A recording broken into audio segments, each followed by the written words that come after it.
ಸಖತ್ ಖಾರ ಬಣ್ಣ ಮತ್ತು ರುಚಿ ಆಚಿ ಚಿಲ್ಲಿ ಪೌಡರ್. ರೈಲ್ವೆ ಪ್ರಯಾಣ ದರ ಏರಿಕೆ ವಿಚಾರಕ್ಕೆ ಸಂಬಂಧಪಟ್ಟಂತೆ ಕೇಂದ್ರ ಸಚಿವ ಪ್ರಹ್ಲಾದ್ ಜೋಶಿ ಅವರು ರಿಯಾಕ್ಟ್ ಮಾಡಿದ್ದಾರೆ. ಕೇವಲ 1 ಪೈಸೆ ದರ ಹೆಚ್ಚಳ ಆಗಿದೆ, ದೊಡ್ಡ ಪ್ರಮಾಣದಲ್ಲಿ ಬೆಲೆ ಏರಿಕೆಯಾಗಿಲ್ಲ ಅಂತ ಹುಬ್ಬಳ್ಳಿಯಲ್ಲಿ ಕೇಂದ್ರ ಸಚಿವ ಪ್ರಹ್ಲಾದ್ ಜೋಶಿ ಅವರು ಹೇಳಿಕೆ ನೀಡಿದ್ದಾರೆ. ದಶಕಗಳಿಂದ ರೈಲ್ವೆ ಟಿಕೆಟ್ ದರ ಏರಿಕೆ ಆಗಿರಲಿಲ್ಲ. ಪ್ರಯಾಣಿಕರಿಗೆ ಅಗತ್ಯ ಸೌಕರ್ಯವನ್ನ ಕೊಡಬೇಕು, ಹಾಗಾಗಿ ನಾವು ಟಿಕೆಟ್ ದರವನ್ನ ಏರಿಕೆ ಮಾಡಿದ್ದೀವಿ ಅಂತ ಹೇಳಿ ಪ್ರಹ್ಲಾದ್ ಜೋಶಿ ಅವರು ರಿಯಾಕ್ಟ್ ಮಾಡಿದ್ದಾರೆ.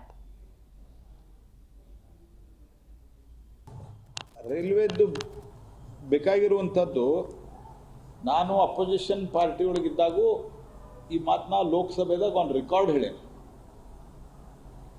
ರೈಲ್ವೆ ಈಗ ನಾನು ಅವತ್ತೊಂದು ಉದಾಹರಣೆ ಹೇಳಿದ್ದೆ.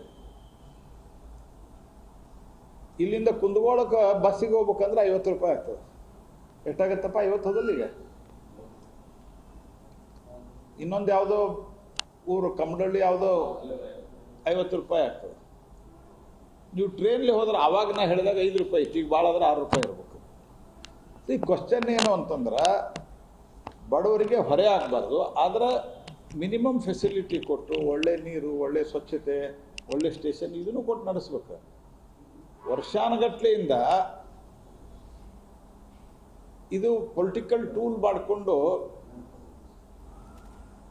ಮಿನಿಮಮ್ ಮೇಂಟೆನೆನ್ಸಕ್ಕೆ ಎಷ್ಟು, ಈಗ ಇನ್ಫ್ಲೇಷನ್ ಇಲ್ಲ ಬೇರೆ, but over A period of time inflation ಏನಾಗಿದೆ ಇದನ್ನು ನೋಡಿಕೊಂಡು ಜನರದು ಒಂದು ಅಪೇಕ್ಷೆ, ಜನರ ಒಂದು ಆಸ್ಪಿರೇಷನ್ ಏನಂತಂದ್ರೆ ಹೆಚ್ಚು ಟ್ರೈನ್ಗಳು ಬರಬೇಕು, ಅದ್ರ ಜೊತೆಗೆ ಅದರ ಸ್ವಚ್ಛತೆ, ನೀರು ಇರಬೇಕು. 1 ಪೈಸಾ ಮಾಡಿದ್ದಾರೆ.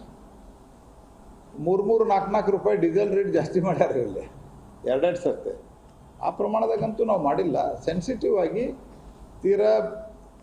ಮತ್ತು ಇನ್ನೊಂದು, I am not telling overall ರೈಲ್ವೆದಲ್ಗೆ passenger express train, passenger train all put together except Vande Bharat ಎಲ್ಲ ಪ್ಯಾಸೆಂಜರ್ಗಳಿಗೂ ಸಬ್ಸಿಡಿನ